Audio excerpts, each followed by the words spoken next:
Ok, salut, aujourd'hui je vous retrouve pour faire une vidéo qui va parler de quoi? Une vidéo qui va parler de précarité, de pauvreté, de paupérisation et des femmes. En fait, lorsqu'on est féministe et lorsqu'on parle de féminisme en ligne, il y a plusieurs catégories de personnes qui vous répondent de manière plus ou moins négative ou pour contrer vos arguments. La plupart sont assez, comment dire, sont pas surprenants étant donné qu'on voit qu'ils ont des positions qui sont clairement soit ultra-libérales, économiquement parlant je veux dire, soit qui sont plutôt dans des idéologies un peu fascisantes ou totalement traditionnalistes, etc. Mais ce qui est beaucoup plus surprenant et qui me peine toujours un peu, c'est lorsque des personnes qui se positionnent et se revendiquent comme appartenant ou comme essayant de défendre la lutte des classes minimisent l'importance du féminisme ou carrément ignorent en fait les différentes relations qui existent entre pauvreté, précarité, fragilité économique et les questions de genre. Il n'est pas question ici de débattre de quelle est la discrimination ou quelle est la difficulté la plus importante. Il n'est pas non plus question de dire qui est venu en premier et qui provoque qui, bien qu'il y ait certaines situations dans lesquelles c'est possible de décréter ces choses-là. Ce qui est intéressant, c'est plutôt d'associer ces deux facteurs, des facteurs économiques et des facteurs de genre, d'études de genre, d'analyse de genre, des conséquences, pas des conséquences, des éléments genrés pour analyser et décrypter des phénomènes sociaux qui touchent une grande partie de la population à l'heure actuelle. Lénine, dans pas mal de ses réflexions sur le communisme et sur l'organisation de la société, etc., avait une approche genrée, c'est-à-dire qu'il s'intéressait d'une manière particulière aux femmes, sans exclure les hommes, mais qui s'intéressait aux femmes en tant que femmes et qu'il avait des considérations qui prenaient en compte ce genre. Donc c'est pour ça que je trouve ça toujours très absurde, enfin, c'est une des raisons pour lesquelles je trouve ça toujours très absurde de dire d'avoir une vision qui serait la lutte des classes, c'est la lutte suprême et c'est celle... et elle suffit à elle seule. Avoir une vision telle ne permet absolument pas de comprendre et d'avoir une action ou une réflexion efficace vis-à-vis de toute la souffrance économique et pas que qu'il y a à notre époque dans la société. Les considérations économiques et la lutte des classes ne peuvent se passer des questions ethno-raciales, des questions d'appartenance à telle culture ou telle religion, des questions de genre et même des questions d'environnement et de spécisme. Ne serait-ce que par rapport au capitalisme qui est d'une manière très étroite et intime liée à la question de l'oppression animale et de l'exploitation des ressources et donc de l'exploitation de la terre et d'autres peuples d'ailleurs. Aujourd'hui je ne vais pas parler de toutes ces différentes choses, je vais parler de manière assez brève et pour en faire voilà un petit point de réflexion et vous inciter à aller rechercher par vous-même de la précarité des femmes et pourquoi est-ce que le genre, le sexisme, le patriarcat et le féminisme sont des notions qu'il faut inclure et aborder lorsqu'on parle de lutte des classes. Il faut savoir que les femmes constituent le tissu principal, ou enfin la partie principale des personnes du groupe précaire et pauvre en France.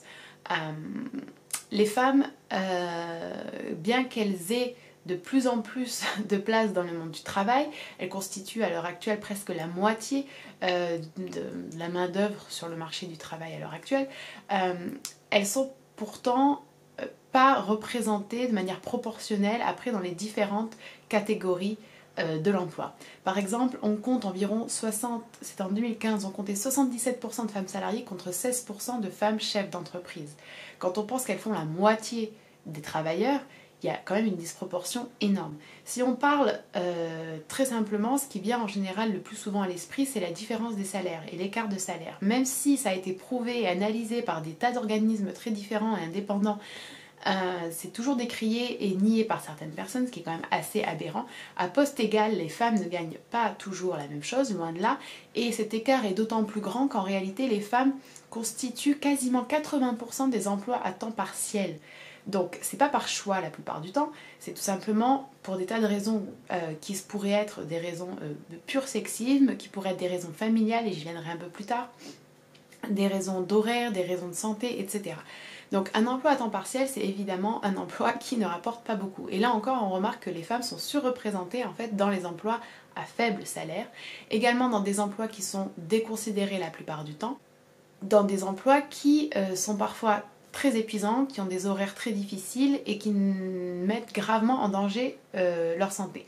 Il y a un rapport qui est sorti il n'y a pas très longtemps qui montrait à quel point la santé des femmes en situation de précarité est alarmante, enfin leur situation de santé, et à quel point il y a un énorme gap en fait entre des femmes qui sont dans des situations plus ou moins moyennes ou très aisées et des femmes qui sont en situation de précarité. Et quand on sait que la plupart des personnes en situation de précarité ce sont des femmes, ça pose vraiment des questions. Alors, il faut aussi savoir qu'il y a un élément important de tout ça, c'est l'élément familial. Les femmes sont en grande partie des mères, étant donné que la plupart des gens ont des enfants, et à cause du patriarcat, de la répartition des tâches ménagères, de la répartition des tâches familiales, etc., les femmes assument en grande partie, en général, la quasi-totalité, ou en grande partie, comme j'ai dit, les tâches ménagères, aussi bien la charge mentale que la charge physique, que la charge financière, des enfants, surtout financièrement lorsqu'elles se retrouvent mères célibataires. Donc en fait il y a beaucoup de femmes qui ont des enfants, qui sont obligées entre guillemets, parce que c'est comme ça que ça se fait, que c'est naturel, voilà, de s'occuper des enfants, donc soit de prendre un emploi temps partiel, soit d'arrêter de travailler, qui deviennent dépendantes financièrement de leur mari, qui ont un mal-être qui s'installe grandissant et un travail énorme et une charge mentale énorme au sein de la famille. Si la situation se dégrade au sein du couple et que ces femmes se retrouvent à devenir célibataires et donc sont des mères célibataires, là la situation est très difficile à vivre. Donc il y a beaucoup de femmes en situation de précarité ou en paupérisation ou même carrément pauvres qui sont en réalité des mères de famille qui doivent assumer seules la charge de leurs enfants. Parce que les pères, même s'ils versent une pension alimentaire, déjà c'est pas toujours le cas, c'est souvent irrégulier, etc. Mais ils n'assument pas en fait le fait que ces femmes-là ne peuvent pas travailler comme elles le voudraient, ou tous les frais qui peuvent s'ajouter quand on vit H24 avec quelqu'un. Donc il y a des tas de chiffres à votre disposition, il y a des tas d'éléments, il y a des tas de rapports qui montrent à quel point la précarisation et la pauvreté est quelque chose qui touche, sont des choses qui touchent essentiellement les femmes. C'est pas pour dire que les hommes ne sont pas pauvres ou que les hommes ne sont pas précaires, loin de là. C'est pas pour exclure les hommes de cette réflexion du tout. Mais c'est pour montrer à quel point il faut que dans les politiques publiques, il y ait une approche genrée des actions, des réformes, des propositions de loi qui peuvent être mises en place. Parce que dans beaucoup de cas, c'est les inégalités hommes-femmes, aussi bien au sein de la famille qu'au sein de la société, qui mettent ces femmes dans des situations de précarité et de fragilité et d'instabilité, de vulnérabilité économique, qui entraînent par la suite des vulnérabilités familiales, émotionnelles et médicales, ce qui est quand même assez alarmant. Je m'étendrai pas, parce que ce serait une autre vidéo sur le sujet des femmes à la rue ou des femmes en très grande situation de précarité qui sont encore moins protégées et qui sont donc du coup encore plus susceptibles d'être victimes de violences soit sexuelles, soit physiques, morales, etc. J'avais vraiment envie de mettre ça sur ma chaîne parce que j'en ai pas encore parlé, mais c'est un sujet qui m'intéresse énormément et c'est quelque chose qu'on entend assez souvent lorsqu'on parle de féminisme, mais les hommes travaillent, les hommes supportent, nanana. Alors effectivement qu'il y a beaucoup d'hommes, et encore plus quand on prend en compte bien évidemment les notions d'ethno-racialité, etc., qui travaillent très dur, qui ont des métiers physiques, des métiers où la pénibilité est énorme. Mon père a exercé un emploi tel que celui-là, tel que ceux que je suis en train de décrire, je veux dire. Et je suis pas du tout en train de nier ça. Par contre, il faut pas oublier que les femmes sont les plus touchées et sont en ligne de front lorsqu'il s'agit de précarité et de pauvreté en France et dans de nombreux pays. Donc c'est totalement un argument irrecevable que d'opposer au féminisme le fait que ce qui est le plus important c'est la lutte des classes et que la lutte des classes résoudra tout et qu'en plus les hommes souffrent le plus parce que c'est eux qui travaillent, etc. C'est pas vrai. Les femmes, même si elles sont de plus en plus présentes sur le...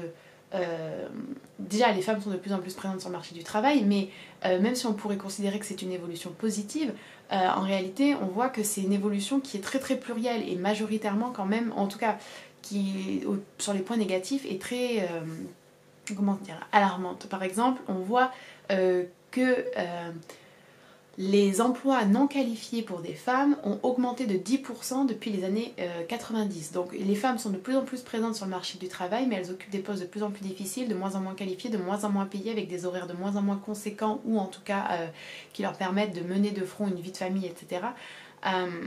Donc c'est très très difficile, sans parler après de toute la violence subie au travail, du harcèlement sexuel, etc. Il y a des tas de choses à prendre en compte et c'est quelque chose qui manque cruellement, je pense, dans l'esprit de certaines personnes qui ont toujours cet argument de la lutte des classes, de l'économique, et c'est ça qui gouverne le monde. Oui, certes, c'est un point indéniablement important, néanmoins il ne faut pas oublier qu'il y a des tas d'autres choses, d'où on vient, à quoi on ressemble, comment on s'appelle, quel est notre genre, etc. sont des choses qui comptent énormément.